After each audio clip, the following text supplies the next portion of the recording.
உலகெங்கும் வாழும் என் இனிய சகோதர சகோதரிகளுக்கு வணக்கம். நம்ம இந்த பதிவுல 2025 நவம்பர் மாதம் மேச ராசிக்கான ராசி பலன்களை பார்க்கிறோம். இந்த ராசி பலன்கள்ல இந்த மாதத்துல கிரகங்கள் எது எது மாறி இருக்கு, எங்கெங்க மாறி இருக்கு, அதனால நமக்கு என்ன பலன்கள் மாறுது அப்படிங்கிறதையும், இந்த மாசத்துல மிகச் சிறப்பான ஒரு 3 நாட்கள் வருது, அது என்னென்ன நாள், அதனால என்ன பயன் அப்படிங்கிறதையும், உங்க ராசியில் இருக்கக்கூடிய ஒவ்வொரு நட்சத்திரங்களுக்கும் தனித்தனியா நவம்பர் மாதத்திற்கான சுப நாட்கள் எது, அசுப நாட்கள் எது, யோக நாட்கள் எது அப்படிங்கிறதையும், சந்திராஷ்டம தினங்கள் ஆகிய எல்லாத்தையுமே நம்ம இதுல கொடுத்துருக்குறோம். ராசி பலன்களை போறதுக்கு முன்னாடி ஒரு சின்ன தகவல்கள். இந்த நவம்பர் மாசத்துல 3 நாள் மிக முக்கியமான ஒரு நல்ல நாள் வருகிறது. அது என்னன்னா, ஐப்பசி 18 நவம்பர் 4ஆம் தேதி சந்திர பகவான் ஜெயந்தி. அப்ப சந்திரன், அதாவது ஒரு பரிகாரம் பண்ண போறோம் அப்படின்னா, அந்த எந்த கிரகத்துக்காக நம்ம பண்ண போறோமோ அந்த கிரகங்கள் பிறந்த நாள்ல பண்றது ரொம்ப மிக மிக சிறப்பு. அதுலயும் அந்த பரிகாரம் பண்ண வேண்டிய அந்த ராசிக்கு 11ஆம் இடத்துல சந்திரன் வர்றது இன்னும் மிகச்சிறப்பு வெற்றியை கொடுக்கும். அப்ப இந்த சந்திர பகவானுடைய ஜெயந்தி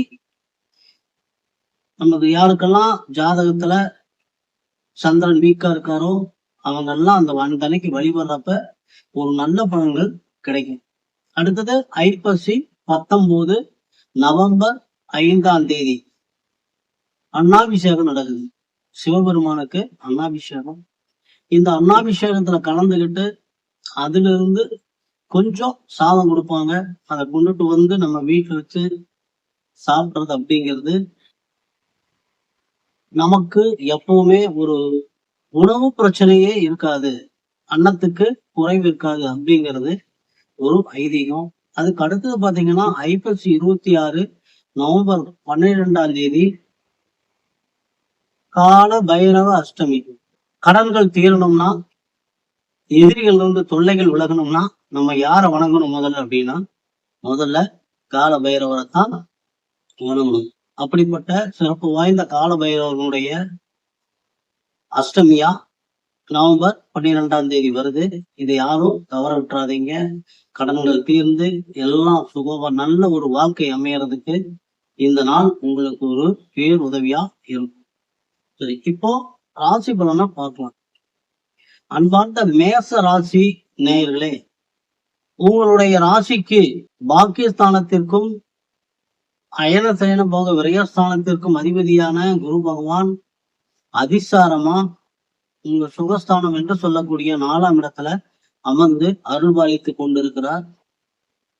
இப்போ 4ஆம் இடத்திலே அமர்ந்து இருக்கக்கூடிய குரு பகவான் உங்க ராசியினுடைய 8ஆம் இடம், ஆயுள் ஸ்தானம், திடீர் அதிர்ஷ்டங்கள் என்று சொல்லக்கூடிய 8ஆம் இடத்தையும், ஜீவனஸ்தானம் என்று சொல்லக்கூடிய 10ஆம் இடத்தையும், அயன சயன போகம் என்று சொல்லக்கூடிய 12ஆம் இடத்தையும் பார்வையிட்டு இருக்கிறதுனால உங்க இதுவரைக்கும் உங்க வாழ்க்கையில உடல் ஆயுள் ஆரோக்கியம் நன்றாக இருக்கும், தொழில் நன்றாக இருக்கும், செய்யக்கூடிய சொந்த தொழில் செய்யறவங்களுக்கு அற்புதமான ஒரு நல்ல பலன்கள் நடக்கும். அதே மாதிரி குடும்பத்துல ஒரு அமைதி, ஒரு நிம்மதியான ஒரு நிலை இருக்கும். செலவுகள் வரவுக்குள் கட்டுப்பட்டு இருக்கும்.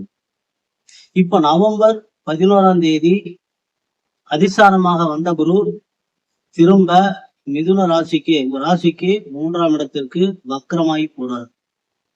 திரும்ப தன்னுடைய இடத்துக்கு வக்கரமாகி போறார். அப்ப வக்கரமாகி போறப்போ உங்க ராசியினுடைய முதல்ல மாதிரி 7ஆம் இடம், கலஸ்திரஸ்தானம், நண்பர்கள், கூட்டுத்தொழில், மனைவி, வியாபாரம் என்று சொல்லக்கூடிய 7ஆம் இடத்திற்கும் உங்களுடைய பாக்கியஸ்தானத்தையும், அதே மாதிரி உங்களுடைய லாபஸ்தானத்தையும் குரு பகவான் பார்வையிடுறாரு. ஆக 2 நிலைகளிலுமே உங்களுக்கு மிகச்சிறந்த நல்ல எல்லா சுக போகங்கள், வண்டி வாகன யோகங்கள் அனைத்தும் கிடைக்கக்கூடிய, திருமணம் நடக்காதவங்களுக்கு திருமணம் நடக்கிறதுக்கு, ஆக எல்லா வசதி வாய்ப்புகளும் கிடைக்கக்கூடிய ஒரு அற்புதமான ஒரு மாதம் இந்த நவம்பர் மாதத்துல குரு பகவான் உங்களுக்கு வழங்குறார். இந்த நவம்பர் மாதத்துல உங்களுடைய ராசிநாதன் உங்களுடைய ராசிக்கும் 8ஆம் இடத்திற்கும் அவர்தான் அதிபதி. அப்ப எப்பவுமே நீங்க உங்க வாக்கு கட்டுப்படுத்தி இருக்கிறது உங்களுக்கு எப்பவும் நன்மை கொடுக்கும். உங்களுடைய கோபத்தை குறைக்க பழகிக்கணும். அப்பதான் உங்களுடைய வாழ்க்கையில உங்களுக்கு எதிரிகளே இல்லாத ஒரு நல்ல நிலை, நண்பர்கள் அதிகமா கிடைப்பாங்க. அதை விட்டுட்டு நீங்க எடுத்ததுக்கெல்லாம் கோவப்பட்டு பேசுனீங்கன்னா இருக்கிறது எல்லாம் நீங்க இழந்துட்டே தான் இருப்பீங்க. ஆக வாழ்க்கையே நல்லா வாழ்றது எப்படி அப்படிங்கிறது நம்ம கையில தான் இருக்கு. அதை தெரிஞ்சு நீங்க நடந்துக்கிட்டீங்கன்னா ரொம்ப நல்லது. இந்த நவம்பர் மாதத்துல 8ஆம் அதிபதி ஆகிய செவ்வாய் பகவான் 8ஆம் இடத்திலேயே ஆட்சியாகி இருக்கிறதுனால தேவையில்லாத வம்பு வழக்குகள் வர்றதுக்கெல்லாம் வாய்ப்புகள். ஏன்னா உங்க ராசிக்கு 3ஆம் இடத்திற்கும் 6ஆம் இடம் என்று சொல்லக்கூடிய ரண ருண ரோக சத்ருஸ்தானத்திற்கும் அதிபதியான புதன் பகவான் உங்க ராசிக்கு 8ஆம் இடத்துல இருக்கிறாரு. அப்ப வண்டி வாகனங்கள்ல பிரச்சனைகள் வரலாம். காலி நிலங்கள் வாங்குறது விற்கிறது, டாக்குமெண்ட கையெழுத்து போடுறது, இதெல்லாம் கொஞ்சம் ரொம்ப ஜாக்கிரதையா பார்த்து போடணும். ஒரு தடவைக்கு பல தடவை படிச்சு பார்த்து போகணும். வியாபாரத்துல ரொம்ப கொஞ்சம் எச்சரிக்கையா இருக்க வேண்டிய ஒரு காலகட்டம். நவம்பர் 9ஆம் தேதிக்கு மேல புதன் பகவான் வக்ரகதியிலேயே ஒரு கட்டம் தாண்டி துலா ராசிக்கு வந்துடுறார், உங்களுடைய 7ஆம் இடத்திற்கு வந்துடுறார். ஆனா அதே சமயம் உங்க ராசியினுடைய 5ஆம் அதிபதி என்று சொல்லக்கூடிய பூர்வ புண்ணிய புத்திரஸ்தானாதிபதியான சூரிய பகவான் இந்த நவம்பர் மாசத்துல நீச்சம் அடைய. அப்ப சூரிய பகவான் நீச்சம் அடைகிறதுனால அரசு சார்ந்த உதவிகள், தந்தையனுடைய உதவி, பூர்வீக சொத்துக்கள்ல இருந்து எந்த உதவியும் கிடைக்காத ஒரு நிலை, குழந்தைகளுக்கான மருத்துவ செலவுகள், இதெல்லாம் வரும். 16ஆம் தேதிக்கு மேல சூரிய பகவான் நீச்சத்திலிருந்து மீண்டு உங்களுடைய ராசிக்கு 8ஆம் இடத்துக்கு வர்றாரு. அப்ப 5ஆம் அதிபதி 8ஆம் இடத்துல மறைகிறதுனால பூர்வீக சொத்து இன்னும் பூர்வீகமாக இந்த மாதம் முழுவதுமே பூர்வீக சொத்துக்கள்ல இருக்கிற பிரச்சனைகள் தீர்வதற்கான வாய்ப்புகள் இல்லை.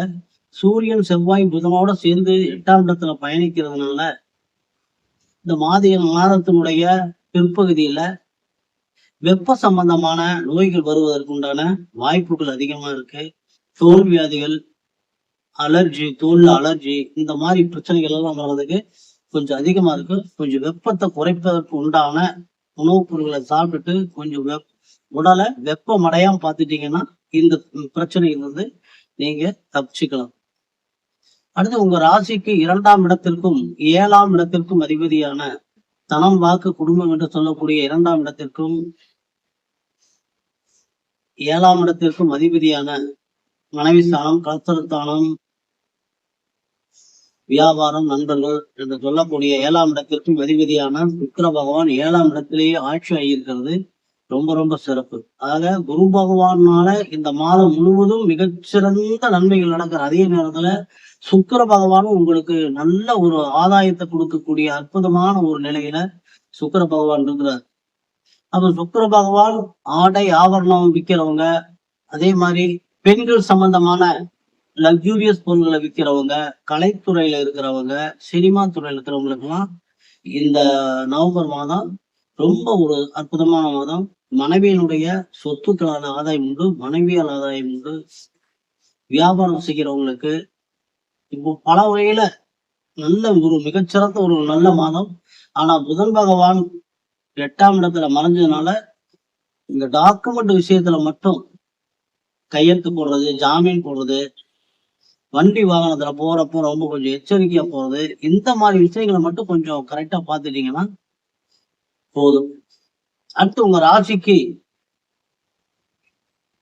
10ஆம் இடத்திற்கும் 11ஆம் இடத்திற்கும் அதிபதியான சனி பகவான் வக்கரகதியில இருக்கார்.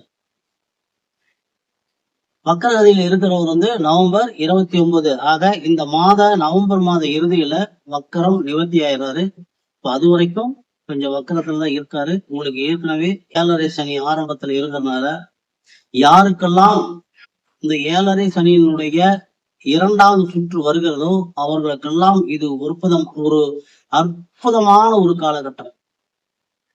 ஏன்னா 2வது சுற்றுலதான் சனி பகவான் தொழில் அமையலைன்னா அமைச்சு கொடுத்துருவாரு, திருமணம் அமையலைன்னா திருமணத்தை அமைச்சு கொடுத்துருவாரு, வண்டி வாகனம் வீடு இல்லாதவங்களுக்கு எல்லாத்தையும் எல்லா சுபகாரியங்களையும் செஞ்சு கொடுக்கக்கூடிய பவர் சனி பகவானுக்கு இருக்கு. இதை நம்ம கண்கூட பார்த்துட்டு இருக்கோம். ஆக 2வது சுத்து வர்றவங்க ரொம்ப யோகமான எந்த ராசியா இருந்தாலும் 2வது சுத்து வர்றவங்களுக்கு இது மிக நல்ல ஒரு காலம். இது 7ரை சனி காலம், ரொம்ப அற்புதமான ஒரு காலம்.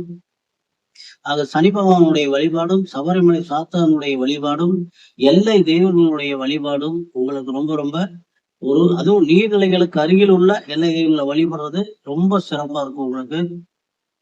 ஆக மொத்தத்துல ஒரு அதிர்ஷ்டமான யோகமான மாதம். இப்போ சந்திராஷ்டம அப்படின்னு பார்த்தா 20-11-25 காலை 4:15 முதல் 22-11-25 மாலை 4:50 வரைக்கும் மேசராசிக்கு சந்திராஷ்டமங்கள். அஸ்வினி நட்சத்திர பிறந்தவங்களுக்கான சுப நாட்கள் நவம்பர் 1, 3, 5, 7, 9, 11, 12, 14, 16, 18, 21, 24, 28, 30. அசுப நாட்கள் நவம்பர் 6, 8, 10, 22, 26. யோக நாட்கள் நவம்பர் 16, 18. பரணி நட்சத்திரத்துல பிறந்தவங்களுக்கான சுப நாட்கள் நவம்பர் 2, 4, 6, 8, 10, 12, 13, 15, 17, 20, 22, 25, 29. அசுப நாட்கள் நவம்பர் 7, 9, 11, 23, 27. யோக நாட்கள் நவம்பர் 17, 19. கிருத்திகை 1ஆம் பாகத்துல பிறந்தவங்களுக்கான சுப நாட்கள் நவம்பர் 3, 5, 7, 9, 11, 13, 14, 16, 18, 21, 23, 26, 30. அசுப நாட்கள் நவம்பர் 1, 8, 10, 12, 24, 28. யோக நாட்கள் நவம்பர் 18, 21.